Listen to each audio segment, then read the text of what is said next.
Okay, let's jump right into this explainer. We're reframing something every single one of us has to face: mortality. But the source material we're digging into today proposes a totally fascinating shift in perspective. Instead of looking at death as this sudden catastrophic end, like some biological cliff we just fall off, what if we viewed it as a final threshold of relinquishment? And the best part? It argues this is a threshold we can actually actively prepare for right now, instead of just waiting for it to happen to us. Think about how Paramahansa Yogananda viewed his own mortality. It's honestly fascinating. He was completely defiant, insisting that even though his physical body was going to expire, his actual impact and spirit were going nowhere.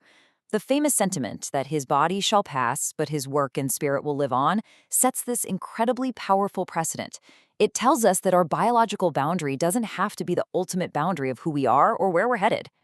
This refusal to just, fade away quietly, it sets a really provocative tone for how we might rethink our own biological timelines.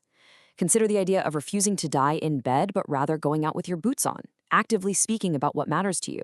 It completely flips the script. Death isn't approached with passive resignation or sheer panic. It's approached with extreme intentionality and a really clear direction forward. So here is the million-dollar question we're exploring today. Can we actually practice for our own departure? Like, can we train ourselves to let go long before the final moment even arrives? Can we practice giving up control so that when life inevitably pries our hands off the steering wheel, we don't totally lose our orientation? The source material suggests yes, absolutely. And actually, historical traditions have literally been doing this for centuries. Section 1, the grain of wheat. Let's look at this simple model for relinquishment. So this builds from a surprisingly simple, everyday agricultural analogy used by Jesus right before his own impending death. The paper highlights this super stark contrast. Think about a seed just sitting protected on a shelf. It stays exactly the same, alone, and honestly, it's just a really boring collectible. But if you surrender it to the ground, it cracks open, it transforms, and it bears massive fruit. The takeaway here is that clinging desperately to your current form means you completely miss out on the incredible transformation that only happens when you let go. A seed doesn't win by staying a seed forever. Section 2. Practice for letting go. Asceticism as rehearsal. Now, how do we practically rehearse this surrender in our daily lives without completely losing who we are? The source points to classical ascetic practices. We're talking things like fasting, silence, poverty, vigil, obedience. And wait, before you tune out, this is not about hating your physical body or seeking out misery just for the fun of it. Not at all. These are actually controlled experiments. You're giving up lesser goods while keeping your ultimate compass pointing true north. You temporarily give up food to learn that hunger isn't your whole identity. You practice silence to realize you don't need a constant stream of talking to exist. It's practicing letting go in manageable, reversible little pieces. There's this wry analogy from the author's notes that I just absolutely love. Imagine your brain has 17 tiny lawyers constantly demanding snacks, comfort, and witty comebacks. Well, ascetic practice is essentially teaching you that, hey, these lawyers can argue all they want, but they do not automatically get to be the judge. You can experience discomfort or urges without letting those impulses totally hijack your final actions or your identity.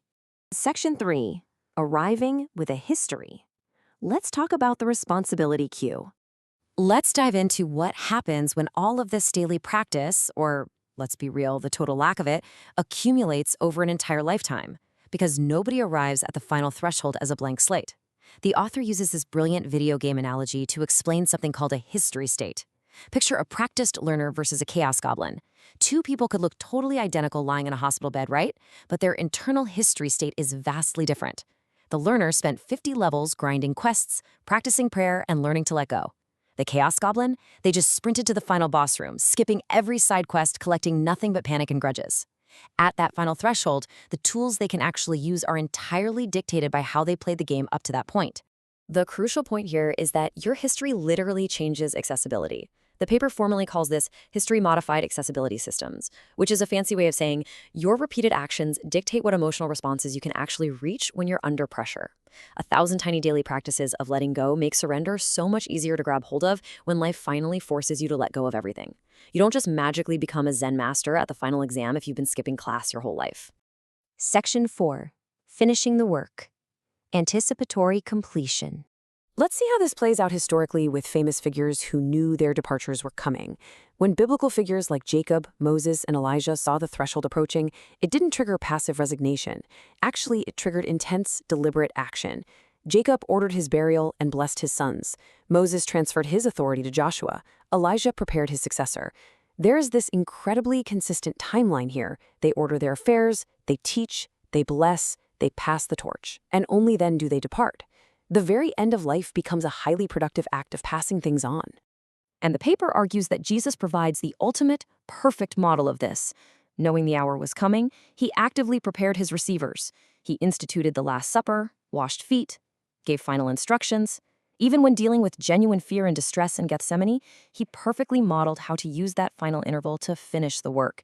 He consciously surrendered and carefully handed off the mission right before his final breath. Section 5. Access is not existence. The receiver model.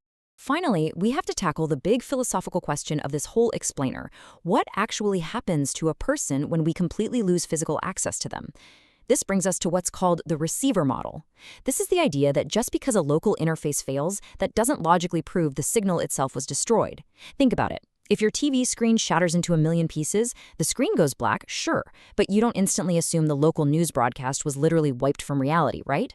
The paper leans on concepts from physics to remind us that what we can access from our tiny local standpoint doesn't equal a complete description of the entire universe.